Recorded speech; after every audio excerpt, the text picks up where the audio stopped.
Anza kama ifuatavyo. Mwaka 1991 anazaliwa kijana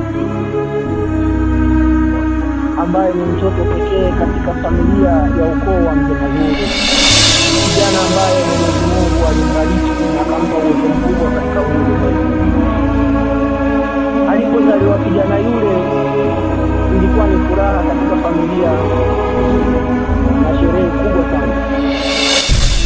Baada ya hapo kijana alianza kukua kidogo kidogo na kufikisha miaka 7 mpaka 8. Baba yake alimwahidi kumpeleka shule na kwenda kupata elimu ya msingi wa kidunia na ahera yake. Ilipofika mwaka 2002, kumbuka kijana ni mkubwa sana, amekuwa sana. Baba yake alichelewa sana kumpeleka shule na akamwahidi, mwanangu nitakupeleka shule uende ukasome. Wakati baba yake anajiandaa kwenda kumpeleka shule mwaka 2002, akapata na safari ya dharura, akasafiri huko kwenda mbali. Mtoto alikaa hakuweza kupata elimu yoyote mpaka 2004 alipopokea taarifa ya umauti wa baba yake. Kijana yule aliumia sana, alisikitika sana baada ya kuikosa elimu ya msingi ya baba yake. Mama yake mzazi hakuwa na uwezo wa kuweza kumsomesha mwanae na kuweza kumpeleka shule. Kwa hiyo mtoto yule aliweza kuishi mtaani na kutangatanga akitafuta riziki kuweza kukimu familia yake. Wakati anaendelea kukua, alipofikisha miaka 16, mtoto yule aliweza kupata kazi huko mjini. Akaja kuchukuliwa na kijana mmoja kwa niaba ya kwenda kufanya kazi ya duka. Bahati mbaya zaidi, yule mtoto alikuwa ni umbile lake Mwenyezi Mungu alimuumba akiwa ni mfupi sana. Kwa hiyo alipofika kwa yule tajiri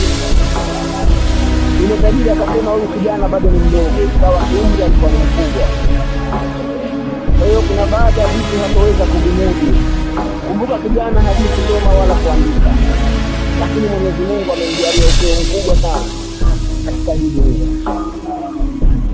Basi baadaye yule kijana akaweza kumrudisha mtoto wa watu nyumbani kwao kwa mama yake, akaendelea kukaa nyumbani na kufanya shughuli ndogo ndogo.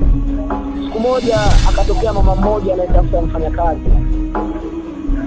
Yule kijana akajitokeza na akasema, mimi naweza nikafanya kazi mama yangu, wewe niambie tu kazi gani yote ninaweza nikaenda kuifanya. Akamwambia basi sawa, niaje mama yako ujiandae tuondoke mjini. Kule ndaenda kulipa shilingi 7,000 kwa mwezi. Yule kijana hakuwa na budi kukubali.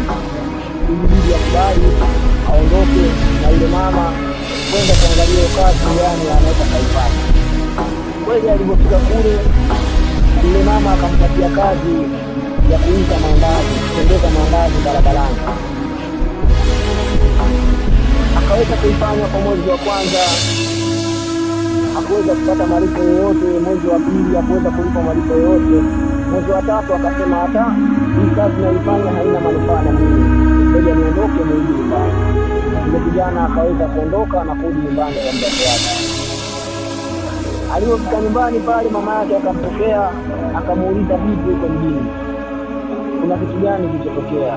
Mtoto akamwambia, mama, ile kazi niliyoenda kuifuata mjini kikweli haina malipo yoyote, namfaidisha tu yule bosi wangu.